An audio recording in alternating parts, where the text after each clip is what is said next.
ਸਤਿ ਸ਼੍ਰੀ ਅਕਾਲ। ਤੁਸੀਂ ਵੇਖ ਰਹੇ ਹੋ ਟੀਵੀ ਪੰਜਾਬ ਤੇ ਮੈਂ ਹਾਂ ਤੁਹਾਡੇ ਨਾਲ ਇੰਦਰਪ੍ਰੀਤ ਕੌਰ ਸੰਗੇੜਾ। ਖਬਰਾਂ ਦੇ ਇਸ ਬੁਲੇਟਿਨ ਵਿੱਚ ਤੁਹਾਡਾ ਸਵਾਗਤ ਹੈ। ਸਭ ਤੋਂ ਪਹਿਲਾਂ ਨਜ਼ਰ ਮਾਰਦੇ ਹਾਂ ਹੈਡਲਾਈਨਸ ਤੇ। ਇਮੀਗ੍ਰੇਸ਼ਨ ਨੂੰ ਲੈ ਕੇ ਸਰਕਾਰ ਤੇ ਉੱਠੇ ਸਵਾਲ। ਜਸਰਾਜ ਸਿੰਘ ਹੱਲੜ ਨੇ ਕੀਤੀ ਮੰਗ। ਕੈਨੇਡਾ ਦੇ ਕਈ ਸੂਬਿਆਂ ਵਿੱਚ ਹੀਟ ਵਾਰਨਿੰਗ ਜਾਰੀ, ਹੁਣ ਹੋਰ ਗਰਮੀ ਦੀ ਚੇਤਾਵਨੀ ਹੋਈ ਜਾਰੀ। ਜਸਕੀਰਤ ਸਿੱਧੂ ਨੂੰ ਮਿਲੀ 6 ਮਹੀਨਿਆਂ ਦੀ ਡੇ ਪੈਰੋਲ।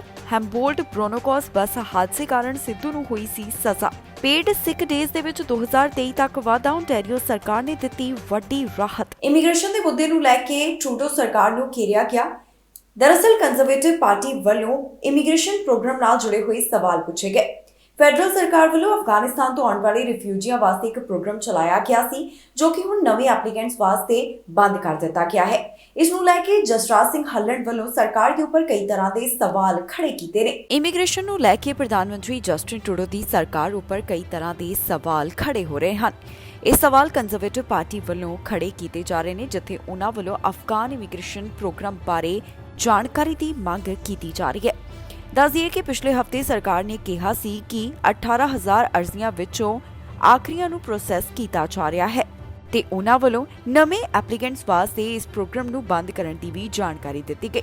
ਇਸ ਸਭ ਦੌਰਾਨ ਕੰਜ਼ਰਵੇਟਿਵ ਪਾਰਟੀ ਅਤੇ ਅਫਗਾਨ ਸ਼ਰਨਾਰਥੀਆਂ ਦੀ ਵਕਾਲਤ ਕਰਨ ਵਾਲਿਆਂ ਨੇ ਫੈਡਰਲ ਸਰਕਾਰ ਨੂੰ ਮੰਗ ਕੀਤੀ ਹੈ ਕਿ ਕੈਨੇਡੀਅਨ ਫੌਜ ਦੀ ਮਦਦ ਕਰਨ ਵਾਲੇ ਅਫਗਾਨਿਸਤਾਨੀਆਂ ਨੂੰ ਪਹਿਲ ਦੇ ਆਧਾਰ ਤੇ ਕੈਨੇਡਾ ਲਿਆਉਣ ਵਾਸਤੇ ਵਿਸ਼ੇਸ਼ ਇਮੀਗ੍ਰੇਸ਼ਨ ਪ੍ਰੋਗਰਾਮ ਦਾ ਵਿਸਥਾਰ ਸਾਂਝਾ ਕੀਤਾ ਜਾਵੇ।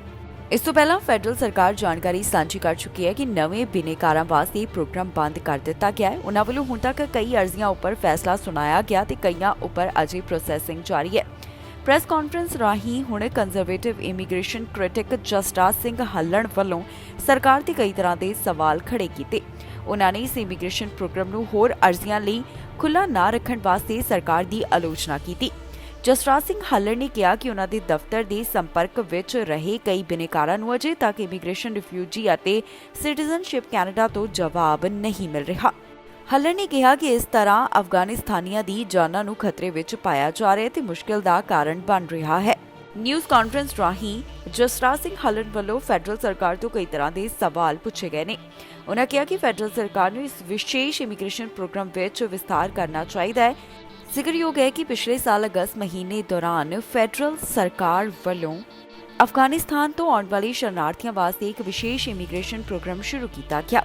ਇਸ ਪ੍ਰੋਗਰਾਮ ਰਾਹੀਂ ਕੈਨੇਡਾ ਸਰਕਾਰ ਵੱਲੋਂ ਟਾਰਗੇਟ ਤੈਅ ਕੀਤਾ ਗਿਆ ਕਿ ਉਹ 40,000 ਦੇ ਕਰੀਬ ਅਫਗਾਨਿਸਤਾਨ ਤੋਂ ਆਉਣ ਵਾਲੇ ਸ਼ਰਨਾਰਥੀਆਂ ਦਾ ਕੈਨੇਡਾ ਵਿੱਚ ਸਵਾਗਤ ਕਰਨਗੇ।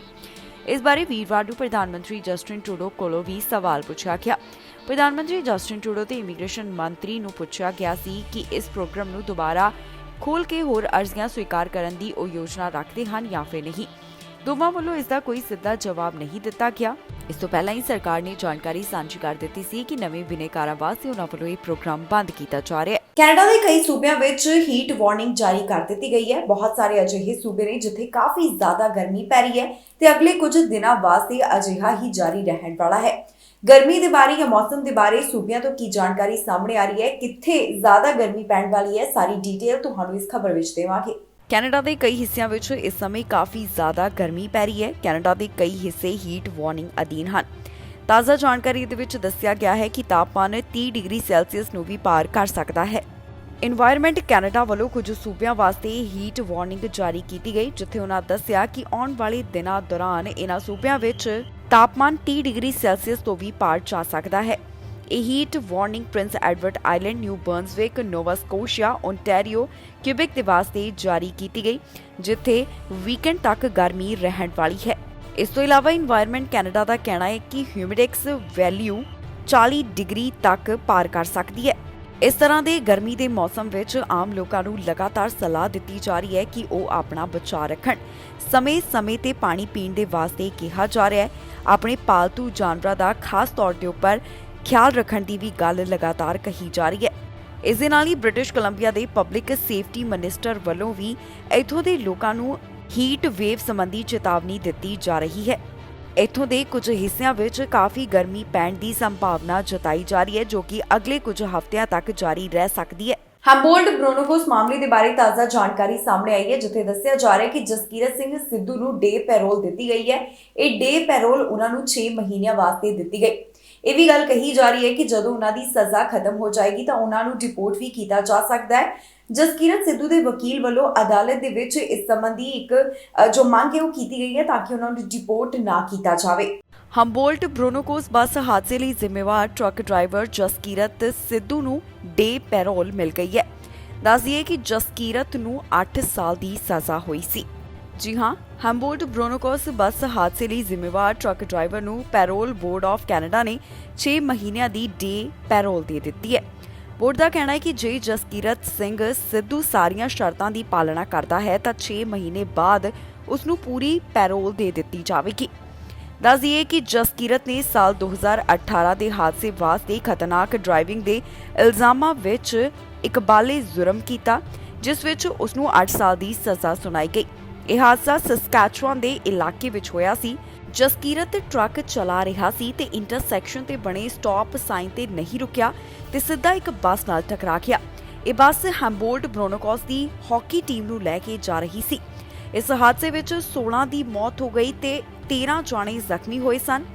ਜਸਕੀਰਤ ਐਲਬਰਟਾ ਦੇ ਬਾਰਡਨ ਵਿੱਚ ਇੱਕ ਜੇਲ੍ਹ ਅੰਦਰ ਸਜ਼ਾ ਕੱਟ ਰਿਹਾ ਹੈ।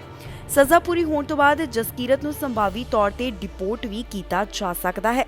ਮਾਰਚ ਵਿੱਚ ਕੈਨੇਡਾ ਬਾਰਡਰ ਸਰਵਿਸਿਜ਼ ਏਜੰਸੀ ਨੇ ਸਿਫਾਰਿਸ਼ ਕੀਤੀ ਸੀ ਕਿ ਸਿੱਧੂ ਦਾ ਮਾਮਲਾ ਇਮੀਗ੍ਰੇਸ਼ਨ ਐਂਡ ਰਿਫਿਊਜੀ ਬੋਰਡ ਨੂੰ ਦਿੱਤਾ ਜਾਵੇ ਤਾਂ ਕਿ ਉਸ ਨੂੰ ਭਾਰਤ ਡਿਪੋਰਟ ਕੀਤੇ ਜਾਣ ਬਾਰੇ ਫੈਸਲਾ ਲਿਆ ਜਾ ਸਕੇ। ਜਸਕੀਰਤ ਦੇ ਵਕੀਲ ਨੇ ਡਿਪੋਰਟੇਸ਼ਨ ਖਿਲਾਫ ਫੈਡਰਲ ਅਦਾਲਤ ਵਿੱਚ ਅਰਜ਼ੀ ਲਗਾਈ ਹੋਈ ਹੈ, ਜਿਸ ਉੱਪਰ ਫੈਸਲਾ ਆਉਣਾ ਅਜੇ ਬਾਕੀ ਹੈ। ਪੇਡ ਸਿਕ ਡੇਜ਼ ਦੇ ਵਿੱਚ 2023 ਤੱਕ ਵਾਅਦਾ ਕੀਤਾ ਗਿਆ ਹੈ। ਜਾਣਕਾਰੀ ਓਨਟਾਰੀਓ ਸੂਬੇ ਤੋਂ ਸਾਹਮਣੇ ਆ ਰਹੀ ਹੈ। ਉਹਨਾਂ ਵੱਲੋਂ ਕੋਰੋਨਾ ਵਾਇਰਸ ਦੌਰਾਨ ਜਿਹੜਾ ਇੱਕ ਪ੍ਰੋਗਰਾਮ ਲਿਆਂਦਾ ਗਿਆ ਸੀ, ਜਿਸ ਵਿੱਚ ਉਹਨਾਂ ਨੇ ਪੇਡ ਸਿਕ ਡੇਜ਼ ਦੀ ਗੱਲ ਕਹੀ ਸੀ। ਹੁਣ ਇਸ ਨੂੰ ਅੱਗੇ ਵਧਾਇਆ ਜਾ ਰਿਹਾ ਹੈ। ਕੋਰੋਨਾ ਵਾਇਰਸ ਦੀ ਮੌਜੂਦਾ ਸਥਿਤੀ ਨੂੰ ਧਿਆਨ ਵਿੱਚ ਰੱਖਦਿਆਂ 2023 ਤੱਕ ਇਸ ਅੰਦਰ ਵਾਅਦਾ ਕੀਤਾ ਜਾ ਰਿਹਾ ਹੈ। ਓਨਟਾਰੀਓ ਵੱਲੋਂ ਪੇਡ ਸਿਕ ਡੇਜ਼ ਦੇ ਵਿੱਚ ਹੁਣ ਵਾਅਦਾ ਕੀਤਾ ਜਾ ਰਿਹਾ ਹੈ, ਜੋ ਕਿ ਮਾਰਚ 2023 ਤੱਕ ਜਾਰੀ ਰਹਿਣ ਵਾਲਾ ਹੈ। ਜੀ ਹਾਂ, ਸੂਬੇ ਤੋਂ ਪੇਡ ਸਿਕ ਡੇਜ਼ ਦੇ ਬਾਰੇ ਤਾਜ਼ਾ ਜਾਣਕਾਰੀ ਸਾਹਮਣੇ ਆਈ ਹੈ, ਜਿੱਥੇ ਦੱਸਿਆ ਗਿਆ ਕਿ ਕੋਰੋਨਾ ਵਾਇਰਸ ਦੇ ਕਾਰਨ ਉਹਨਾਂ ਵੱਲੋਂ ਇਹ ਫੈਸਲਾ ਮਾਰਚ 2023 ਤੱਕ ਵਧਾਇਆ ਜਾ ਰਿਹਾ ਹੈ। ਓਨਟਾਰੀਓ ਸਰਕਾਰ ਵੱਲੋਂ ਜੋ ਇਹ ਪੇਡ ਸਿਕ ਡੇਜ਼ ਦਾ ਪ੍ਰੋਗਰਾਮ ਲਿਆਂਦਾ ਗਿਆ ਸੀ, ਇਸ ਨੂੰ ਹੁਣ ਅੱਗੇ ਵਧਾਉਣ ਦੀ ਜਾਣਕਾਰੀ ਦਿੱਤੀ ਗਈ ਹੈ।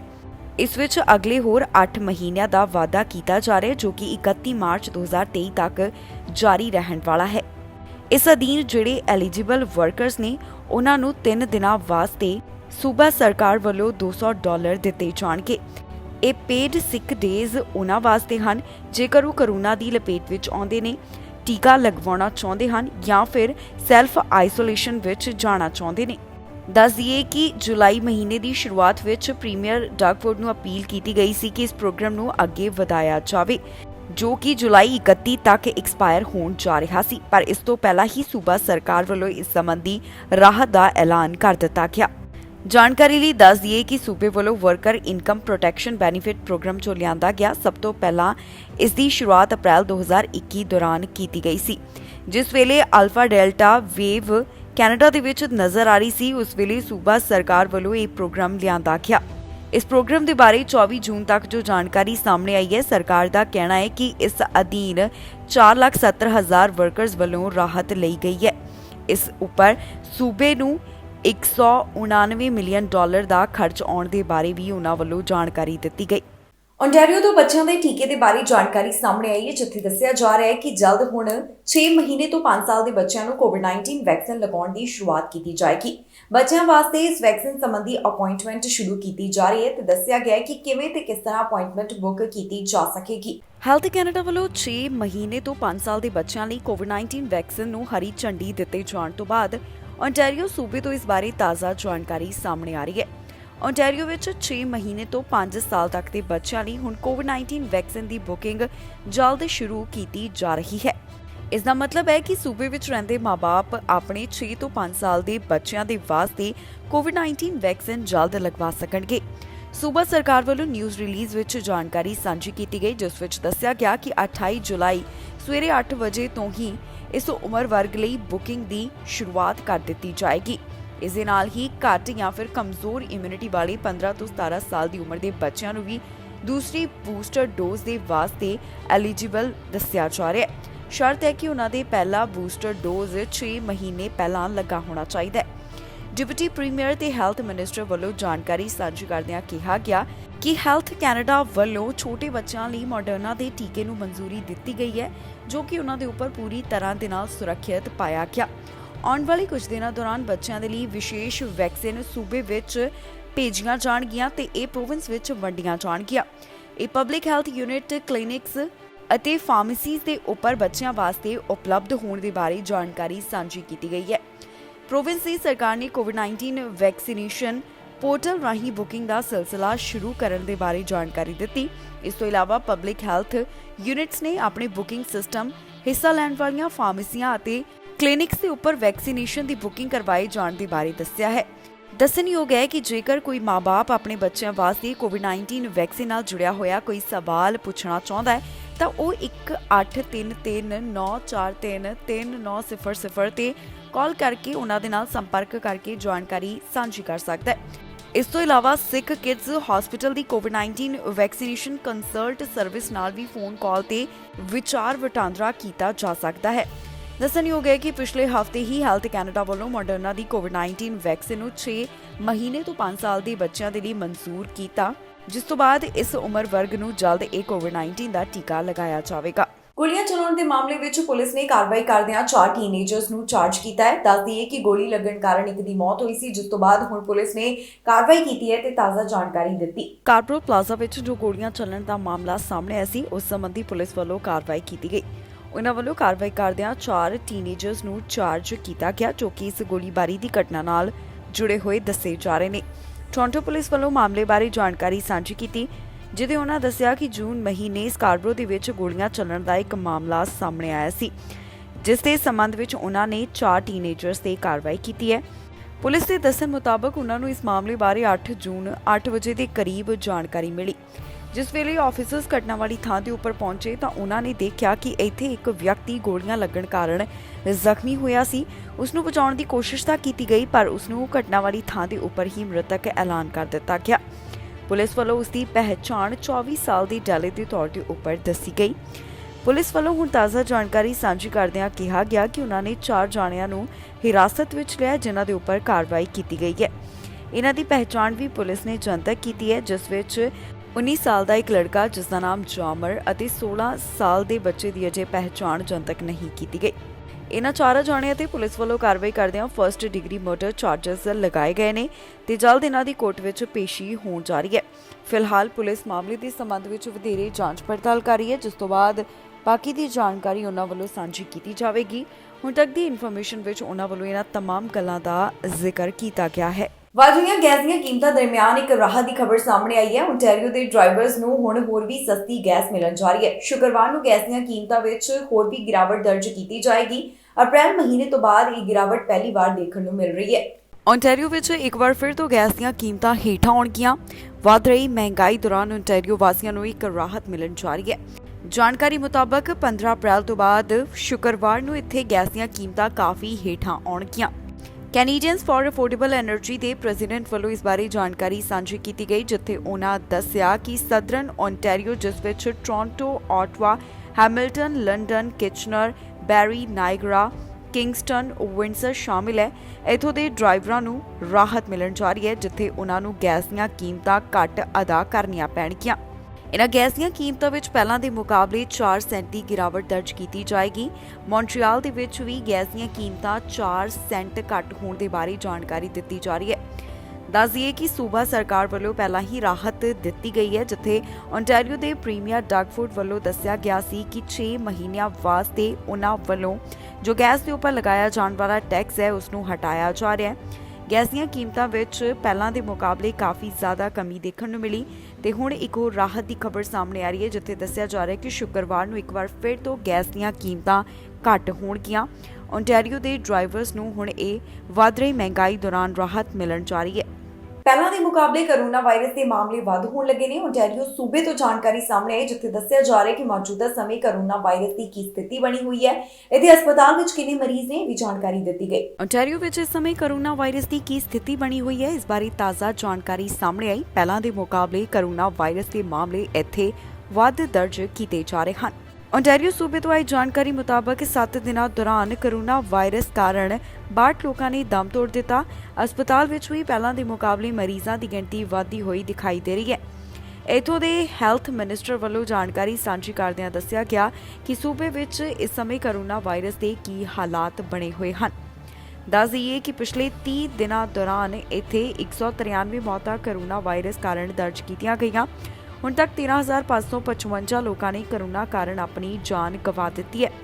ਹਸਪਤਾਲ ਵਿੱਚ 1,483 ਮਰੀਜ਼ਾਂ ਦੀ ਗਿਣਤੀ ਦੱਸੀ ਜਾ ਰਹੀ ਹੈ ਤੇ ਇੰਟੈਂਸਿਵ ਕੇਅਰ ਅਧੀਨ 126 ਮਰੀਜ਼ ਹਨ। ਸੂਬੇ ਵੱਲੋਂ ਹੋਰ ਕੀ ਜਾਣਕਾਰੀ ਦਿੱਤੀ ਗਈ ਆਓ ਤੁਹਾਨੂੰ ਸੁਣਾਉਂਦੇ ਹਾਂ। Taste and smell, but not as frequently as in the past. Yeah, that certainly could be a COVID-19 infection. We also have to remember that many of these infections are mild, so people don't have to just be aren't necessarily walloped and lying on the couch for a few days. People certainly can have and do have very mild symptoms, and if you have mild symptoms, you obviously can still have COVID-19. It's worthwhile confirming that, and you can rapid tests are still readily available in many places. You can certainly test, confirm if you're positive or negative. Sometimes it takes a few tests and a couple of days for those tests to turn positive, or you can go in for a PCR test, which we know are much more limited in community settings, but still can be done. You can confirm if this test is indeed positive, and of course, if you're positive, you've got to stay home. It's important to stay home. And even if you're negative, even if your COVID test is negative and you feel crummy, again, you don't want to get anyone sick, COVID or not. Stay home until you're feeling, billions of vaccines administered, both mRNA and non-mRNA vaccines. And we've seen how they've transformed the pandemic and how people still, of course, can get sick from COVID-19. Some people can get, on the more sick end of the spectrum, but in general, these vaccines have taken this pandemic from a crisis and have turned it into a much, it's still here, it's still a problem, but it's not nearly as significant as it was before in the sense that we just don't have the same degree of illness, hospitalization, and death as a result of the vaccines. These vaccines take a potentially lethal infection and defang it. They do. They absolutely do. Yeah, of course, you need to stay up to date on vaccines. Yes, of course, the vaccines aren't perfect in reducing infection and onward transmission, but they still stand up to protecting people against severe infection, hospitalization, and death. And of course, they still have a little bit of protection against. Quebec ਸੂਬੇ ਵਿੱਚ corona virus ਦੇ ਹਾਲਾਤ ਜੋ ਬਣੇ ਹੋਏ ਹਨ, ਇਸ ਨੂੰ ਦੇਖ ਕੇ ਸਵਾਲ ਪੁੱਛਿਆ ਜਾ ਰਿਹਾ ਸੀ ਕਿ ਕੀ ਮੁੜ ਤੋਂ ਪਾਬੰਦੀਆਂ ਲਗਾਈਆਂ ਜਾਣਗੀਆਂ। ਇਸ ਦਾ ਜਵਾਬ ਕਿਊਬਿਕ ਦੇ ਪ੍ਰੀਮੀਅਰ ਵੱਲੋਂ ਦਿੱਤਾ ਗਿਆ।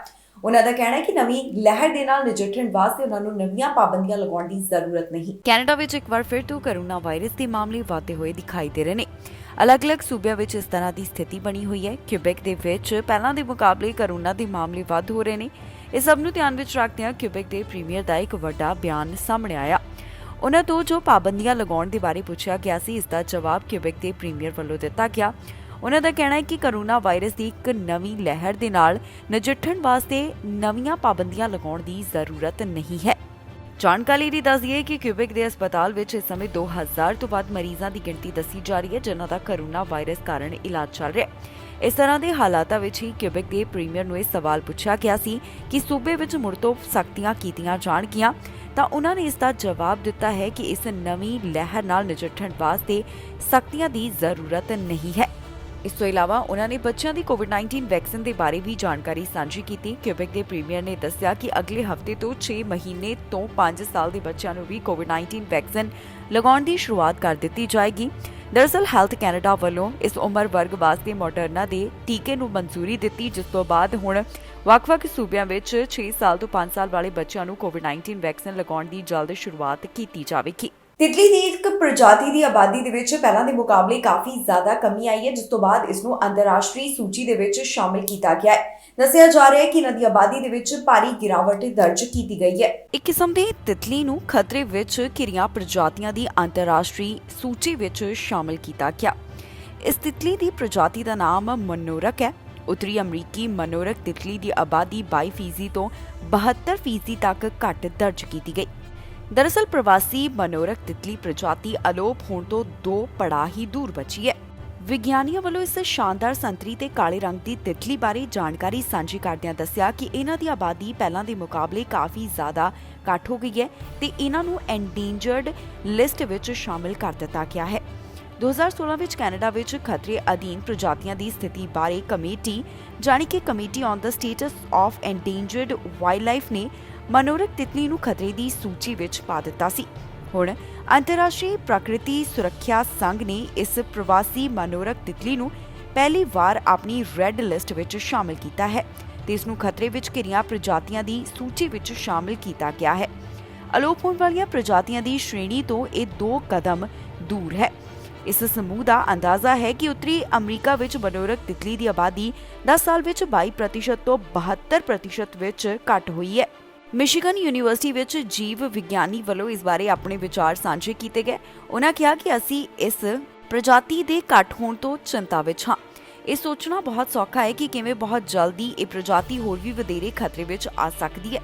ਦੱਸ ਦਈਏ ਕਿ ਇਹਨਾਂ ਤਿਤਲੀਆਂ ਦਾ ਇੱਕ ਛੋਟਾ ਸਮੂਹ ਸਰਦੀਆਂ ਦਾ ਮੌਸਮ ਕੈਲੀਫੋਰਨੀਆ ਦੇ ਤਟਵਰਤੀ ਇਲਾਕੇ ਵਿੱਚ ਬਿਤਾਉਂਦਾ ਹੈ ਤੇ ਇਸ ਤੋਂ ਬਾਅਦ ਬਸੰਤ ਤੇ ਗਰਮੀ ਦੀ ਰੁੱਤ ਅਮਰੀਕਾ ਦੇ ਰੌਕੀ ਪਰਬਤਾਂ ਦੇ ਪੱਛਮ ਵਿੱਚ ਪੈਂਦੇ ਸੂਬਿਆਂ ਵਿੱਚ ਇਹਨਾਂ ਵੱਲੋਂ ਬਿਤਾਇਆ ਜਾਂਦਾ ਹੈ। ਕਿਹਾ ਜਾ ਰਿਹਾ ਹੈ ਕਿ ਇਹਨਾਂ ਤਿਤਲੀਆਂ ਨੂੰ ਬਚਾਉਣ ਵਿੱਚ ਲੋਕ ਵੀ ਮਦਦ ਕਰ ਸਕਦੇ ਨੇ। ਉਹਨਾਂ ਨੇ ਲੋਕਾਂ ਨੂੰ ਖਾਸ ਕਿਸਮ ਦੇ ਬੂਟੇ ਲਗਾਉਣ ਦੇ ਵਾਸਤੇ ਸੁਝਾਅ ਦਿੱਤਾ ਹੈ, ਜਿਸ ਦੇ ਨਾਲ ਇਹਨਾਂ ਤਿਤਲੀਆਂ ਦੀ ਪ੍ਰਜਾਤੀ ਨੂੰ ਬਚਾਇਆ ਜਾ ਸਕਦਾ ਹੈ, ਜਿਸ ਬਾਰੇ ਜਾਣਕਾਰੀ ਸਾਂਝੀ ਕੀਤੀ ਗਈ। ਦੱਸ ਦਈਏ ਕਿ ਕੇਂਦਰੀ ਤੇ ਦੱਖਣੀ ਅਮਰੀਕਾ ਦੀਆਂ ਗੈਰ ਪ੍ਰਵਾਸੀ ਮਨੋਰਕ ਤਿਤਲੀਆਂ ਨੂੰ ਖਤਰੇ ਵਿੱਚ ਸ਼ਾਮਿਲ ਨਹੀਂ ਕੀਤਾ ਗਿਆ। ਅਮਰੀਕਾ ਦੇ ਰਾਸ਼ਟਰਪਤੀ ਜੋ ਬਾਈਡਨ ਕੋਰੋਨਾ ਪੋਜ਼ਿਟਿਵ ਪਾਏ ਗਏ। ਵਾਈਟ ਹਾਊਸ ਵੱਲੋਂ ਇਸ ਬਾਰੇ ਜਾਣਕਾਰੀ ਸਾਂਝੀ ਕੀਤੀ ਗਈ, ਜਿੱਥੇ ਉਹਨਾਂ ਦੱਸਿਆ ਕਿ ਰਾਸ਼ਟਰਪਤੀ ਵੱਲੋਂ ਕੋਵਿਡ-19 ਵੈਕਸੀਨ ਦੇ ਦੋਨੋਂ ਟੀਕੇ ਤੇ ਦੋਨੋਂ ਬੂਸਟਰ ਡੋਜ਼ ਲਗਵਾਏ ਜਾ ਚੁੱਕੇ ਨੇ ਤੇ ਉਹਨਾਂ ਨੂੰ ਕੋਰੋਨਾ ਦੇ ਹਲਕੇ ਲੱਛਣ ਹਨ, ਜਿਸ ਤੋਂ ਬਾਅਦ ਖੁਦ ਨੂੰ ਆਈਸੋਲੇਟ ਕਰ ਰਹੇ ਨੇ। ਅਮਰੀਕਾ ਦੇ ਰਾਸ਼ਟਰਪਤੀ ਜੋ ਬਾਈਡਨ ਕੋਰੋਨਾ ਵਾਇਰਸ ਦੀ ਲਪੇਟ ਵਿੱਚ ਆ ਚੁੱਕੇ ਹਨ। ਜਾਣਕਾਰੀ ਮੁਤਾਬਕ ਉਹਨਾਂ ਦਾ ਕੋਰੋਨਾ ਟੈਸਟ ਪੋਜ਼ਿਟਿਵ ਆਇਆ ਤੇ ਰਾਸ਼ਟਰਪਤੀ ਨੂੰ ਕੋਰੋਨਾ ਦੇ ਹਲਕੇ ਸਿੰਪਟਮਸ ਹਨ। ਵਾਈਟ ਹਾਊਸ ਵੱਲੋਂ ਇਸ ਬਾਰੇ ਇੱਕ ਸਟੇਟਮੈਂਟ ਜਾਰੀ ਕੀਤੀ ਗਈ, ਜਿਸ ਵਿੱਚ ਉਹਨਾਂ ਦੱਸਿਆ ਕਿ ਰਾਸ਼ਟਰਪਤੀ ਜੋ ਬਾਈਡਨ ਵੱਲੋਂ ਕੋਵਿਡ-19 ਵੈਕਸੀਨ ਦੇ 2 ਟੀਕੇ ਤੇ 2 ਬੂਸਟਰ ਡੋਜ਼ ਹਾਸਲ ਕੀਤੇ ਗਏ ਨੇ। ਉਹਨਾਂ ਵੱਲੋਂ ਖੁਦ ਨੂੰ ਆਈਸੋਲੇਟ ਕੀਤਾ ਜਾ ਰਿਹਾ ਹੈ, ਜਿੱਥੇ ਉਹ ਆਪਣਾ ਘਰ ਤੋਂ ਕੰਮ ਜਾਰੀ ਰੱਖਣਗੇ। ਵਾਈਟ ਹਾਊਸ ਦਾ ਕਹਿਣਾ ਹੈ ਕਿ ਰਾਸ਼ਟਰਪਤੀ ਵੱਲੋਂ CDC ਦੀਆਂ ਸਾਰੀਆਂ ਗਾਈਡਲਾਈਨਸ ਮੰਨੀਆਂ ਜਾਣਗੀਆਂ, ਤਾਂ ਹੀ ਉਹ ਖੁਦ ਨੂੰ ਕੋਰੋਨਾ ਪੋਜ਼ਿਟਿਵ ਪਾਏ ਜਾਣ ਤੋਂ ਬਾਅਦ ਆਈਸੋਲੇਟ ਕਰ ਰਹੇ ਹਨ। ਇਸ ਤੋਂ ਇਲਾਵਾ ਇਹ ਵੀ ਜਾਣਕਾਰੀ ਦਿੱਤੀ ਗਈ ਹੈ ਕਿ ਉਹਨਾਂ ਵੱਲੋਂ ਵਾਈਟ ਹਾਊਸ ਦੇ ਸਟਾਫ ਨਾਲ ਲਗਾਤਾਰ ਫੋਨ ਰਾਹੀਂ ਰਾਬਤਾ ਕੀਤਾ ਜਾ ਰਿਹਾ ਹੈ। ਜੋ ਵੀ ਉਹਨਾਂ ਦੀਆਂ ਮੀਟਿੰਗਸ ਨੇ, ਇਸ ਫੋਨ ਰਾਹੀਂ ਹੀ ਉਹਨਾਂ ਦੇ ਨਾਲ ਗੱਲਬਾਤ ਕੀਤੀ ਜਾ ਰਹੀ ਹੈ। ਇਸ ਦੇ ਨਾਲ ਹੀ ਜੋ ਬਾਈਡਨ ਦਾ ਇੱਕ ਟਵੀਟ ਵੀ ਸਾਹਮਣੇ ਆਇਆ, ਜਿਸ ਵਿੱਚ ਉਹਨਾਂ ਨੇ ਆਪਣੀ ਸਿਹਤ ਦੇ ਬਾਰੇ ਜਾਣਕਾਰੀ ਦਿੱਤੀ।